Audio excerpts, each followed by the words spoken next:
You're going to make some chocolate pasta. Yeah, we're going to make some chocolate pasta today. We wanted to do something kind of different, set us apart a little bit with what she's doing. So, well, I love your savory pastas, so I imagine that your sweet pasta is going to be equally It is. It's good. actually a basic, the recipe, it's tested, we've tested it, it works. It's Do you add sugar to it? I add sugar, it's brute cocoa powder, I mean, look how dark eggs, this is. and This Durum is, can I Flour. flip this over? Yeah, sure.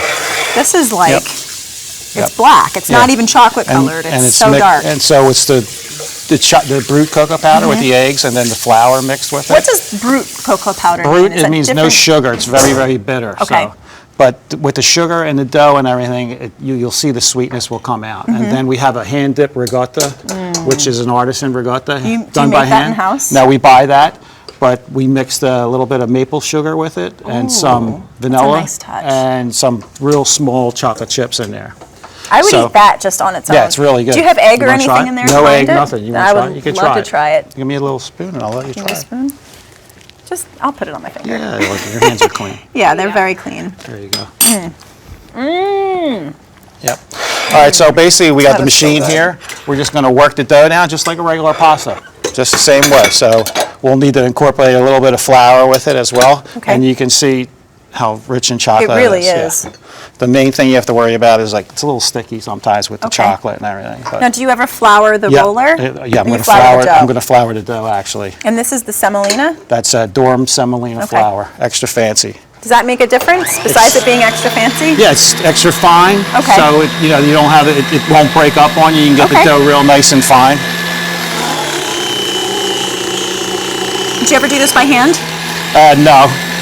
It's a lot of work. Not when you're making 150 raviolis. Yeah, for sure. So this is beautiful, nice and thin. Yeah, well, you can't get it too thin because of the chocolate. It's not. What number do you take this down to? They're all different, but I took it down to 5. Okay. I'll normally take it down to 6 or 7 to get it real fine.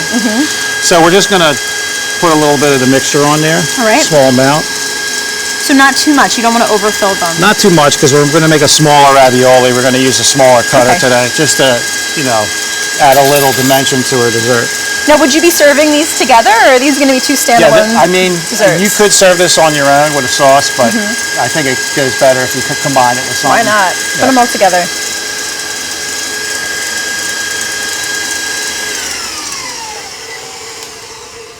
Okay, so we have the dough rolled out.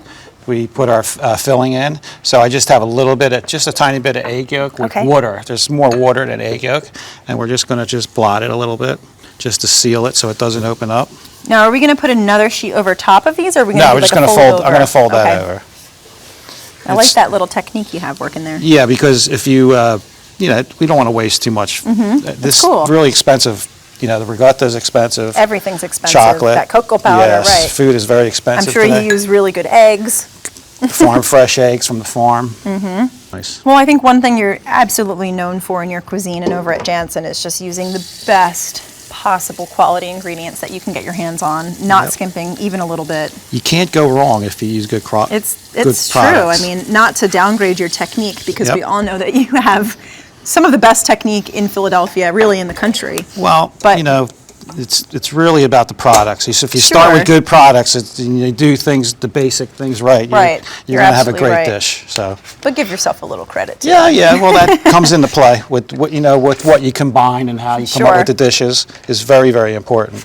So we just want to seal them a little bit. Can I try one? Yeah, absolutely. Seal them up. So you just want to go through with your fingers and make just sure go with your fingers, just like a regular ravioli. Not so they don't explode. Right. Now, what happens if there's air pockets in here? It doesn't. I try to push them out most of the time. I get them out. If you start at one side and you push it out. Because I found when I make ravioli or filled pastas at home, that can sometimes be an issue. So what we're going to do is we're going to take the brush, and what we're going to do is brush a little bit of the corner like this. Why is that? And we're just going to turn it over like that, and then squeeze it like that. All right. And then I have some semolina here. Semolina is a little different. Okay. What is the difference? Semolina is a little coarser grade, so it's Durum semolina, but it's like coarser. Okay. So what we'll do is just put it on a plate, just so it doesn't stick, because the chocolate's a little bit wet. Sure. And everything. The first time we tested it, we made an adjustment to it, so. Did I do that right? It's looking pretty good. Yeah, it looks great. Like a little hat. It's like a little hat. little chocolate Okay, wait, I hat. did it a little different. And Angela's going to put her gonna superb fix- sauce on top of it. Well, what kind of sauce are we making? We're Angela, doing a dolce de leche.